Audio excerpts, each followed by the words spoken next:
You are getting ready to listen to the voice of Dr. Rhadi Ferguson, 2004 Olympian, four-time national judo champion, Brazilian Jiu-Jitsu black belt, author, speaker, and coach.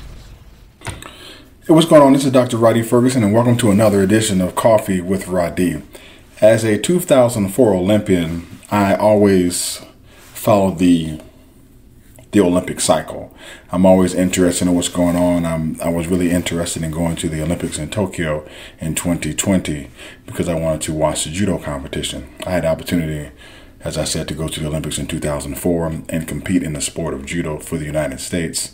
I won a match and lost two matches. I ended getting eliminated in what's called the round of 16, which kind of lets you know you're one of the top 20 people in the world in your weight class. After the Olympics was announced as being postponed because of the COVID-19 situation, people asked me if it really made a difference that the Olympics were postponed a year. I said, man, it makes a huge difference. They said, how? Well, I said, it makes a difference on a bunch of different levels. I say, first and foremost, if you want to be a world-class athlete, the trick is to choose the right parents. And then after that, the trick is to choose the right birth date. So if you are in a certain weight class, every weight class in the sport, like in judo and wrestling, has its age where people peak. The heavier weight classes, that window for peaking or the window for the opportunity to compete at a world-class level is a little older and it's a little longer. At the lower weight classes, it's a little shorter and somewhat earlier. And it differs for men and it differs for women. Without getting into the minutiae per weight class, I just talked to you about the weight class that I was in, the 100 kilogram weight class, which is around 220 pounds. At 220 pounds, the sweet spot for going to the Olympics are between the ages of 28 and 32. So that means that if you are 31 years old in 2020 or 32 years old in 2020, and then you'll be 33 years old in 2021, and there's some person who was 27 who made the team, but they'll be 28 in 2021, that changes and shifts the whole age demographic of the bracket. And 1 year makes a huge difference in terms of training, in terms of training age, and what happens at the Olympic Games.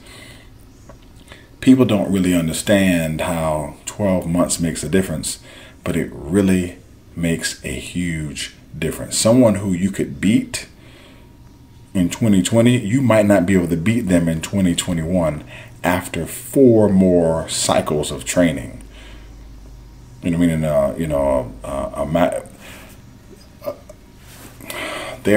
I don't want to get into a huge strength and conditioning discussion, but basically, in a year, a person can go through four 12-week cycles in terms of training. And within those cycles of training, man, they can make some huge gains in terms of the VO2 max, the huge gains in terms of their strength, and huge gains in terms of their power. And while they're on the incline, an older athlete can be on the decline. So everything can change. If you're talking about track and field, oh my gosh. In terms of track and field, it changes everything.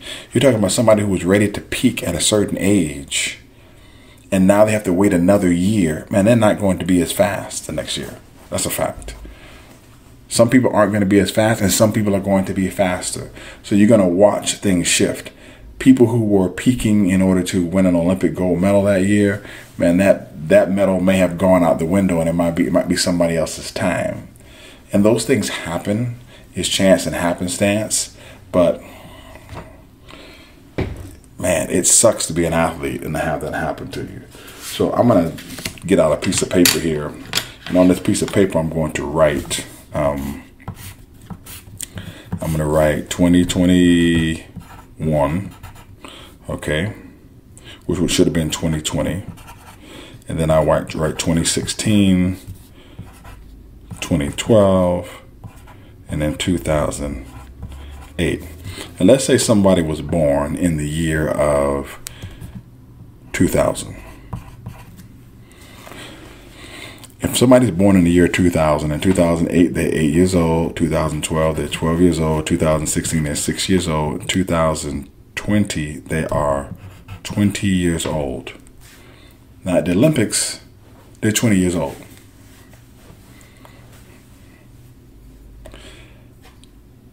When 2020 comes around, if they're 21 years old, it doesn't really make a huge difference.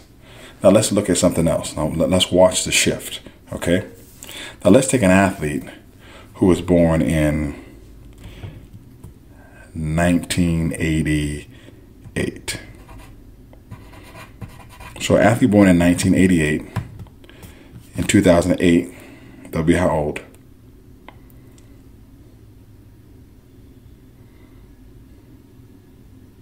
Anybody with me? Call it out loud. Correct. 20. They'll be 20 years old. In 2012, they'll be what? 24. In 2016, they'll be what? 28. In 2020, they'll be what? 32. And in 2021, they'll be 33. Now, let me tell you where this makes a difference. This makes a difference in the sport of judo if you're someone who is in the 81 kilogram weight class or the 90 kilogram weight class. Your best years were going to be 2012, 2016, and then you'll be able to squeak in, well, your best Olympics, then you'll be able to squeak in a 2020 if you train smart. By backing it up another year, when you're 33 years old, that changes your window of opportunity. You can still do it, but it changes it. I can tell you somebody who this happened to. There's a gentleman by the name of Jimmy Pedro. He's a 4-time Olympian. 4 times. I forget the exact age which Jimmy was. But in the years of 1997 to 1999 are when Jimmy had his best years in terms of judo, because per his age, that's when he had peaked. Now, unfortunately, during that period of time, they didn't have world championships every year. In 1997, when Jimmy made the world championship team, he hurt his knee, so he couldn't compete. In 1996, Jimmy won an Olympic bronze medal. In 1998, I think Jimmy did something like he went like 83-4. There was no world championship that year, and he won the Shirigi Cup, which no American had ever done. He had his best year in judo in 1998, and there was no world championships and no Olympics. He then came through in 1999 and had another stellar year and became the world judo champion in his weight class.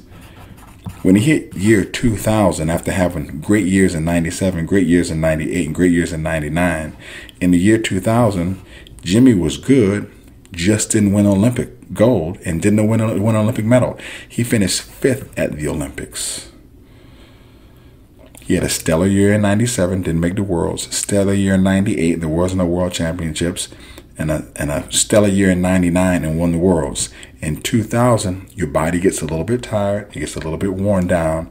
Didn't win the Olympics. Takes a break, comes back 4 years later, ends up winning another bronze medal at the Olympics. There was no way for him to win a gold medal at the Olympics, even though statistically it was possible. When you look at the training and you look back at the film, there's a gentleman by the name of Won E. Lee from Korea that beat Jimmy. He was just younger and he was just faster. If Won E. Lee fights Jimmy Pedro, if the 2004 Won E. Lee fights the 1999 Jimmy Pedro, that's a different story. The match could be different. Jimmy was a little bit slower, but he was wiser. He was in better shape. He had been there before, and he was able to do well at the Olympics. However, from a physiological standpoint, he was outside of his window. There are people in this particular Olympics, based upon the sport, who are going to be outside of their window. That 1 year is going to make a difference for a lot of people, and there'll be no way to know what type of difference it made, because there's no way to compare the 2020 results to the 2021 results. 2021 is all that we have. But for those individuals who don't know what type of impact it has, man, it has a huge impact. It has a huge impact on families who sat there and made a deal, and they said, listen, we're going to go all in for this next Olympics, and after 2020, we're going to get our business started. I'm going to go back to school. We're going to get married. We're going to start having kids. So there's a lot of things that the athletes have to push back. And there's some athletes who will not be able to hold they won't be able to hold the financial reins that long. They just won't. Another 12 months will break them. Another 12 months will put them under. I can speak from the judo side. When I was competing, it was about $25,000 to $35,000 a year that it took to train correctly. Now that number, from what I've been told, is in the $50,000 to the $60,000 range, because of the requirements for more international tournaments that have been borne upon people who want to compete by the IJF. They have a point system, and you got to compete. And if you don't compete, you can't acquire the points. In order to acquire the points, you need money. So it becomes some of a socioeconomic issue too. So if you don't have the money, sometimes you can't compete. Doesn't matter how good you are.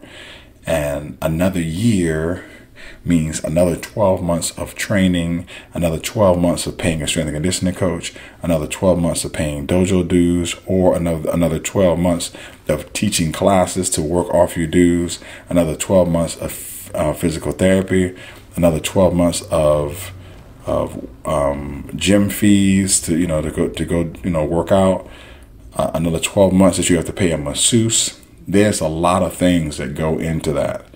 Another 12 months to pay a sports psychologist.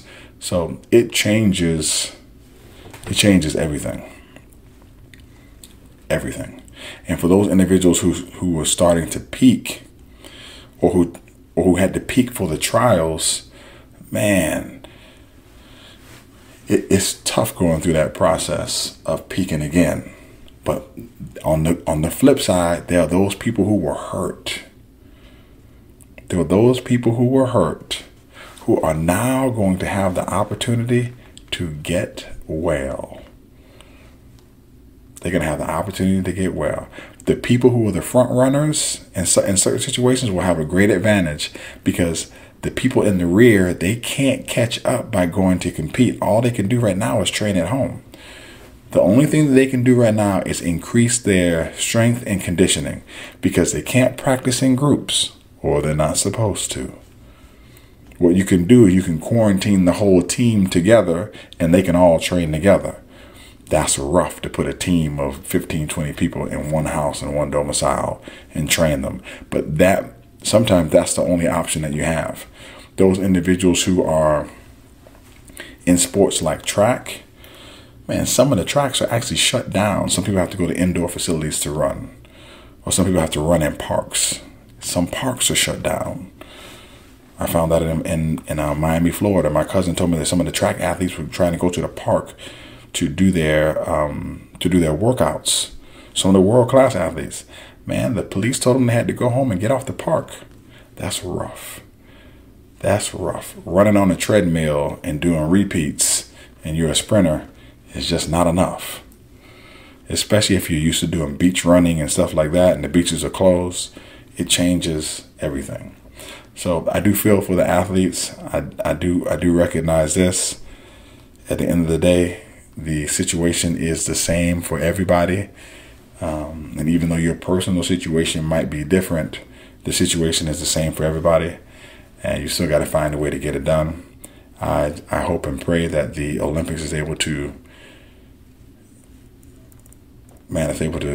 run and go off smoothly in 2021. the world needs the Olympic Games. It actually brings people together. So that's all I had to say today. Not really a big rah motivational coffee with Rhadi today. I just wanted to answer some questions that some people posed for me and asked me to answer. So it does make a difference that the Olympics is in 2021.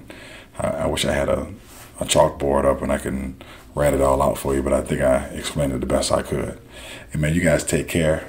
Have a super fantastic day. And I know you can hear Dr. Ferguson is a little bit tired. I've been doing a lot of work late, a lot of writing.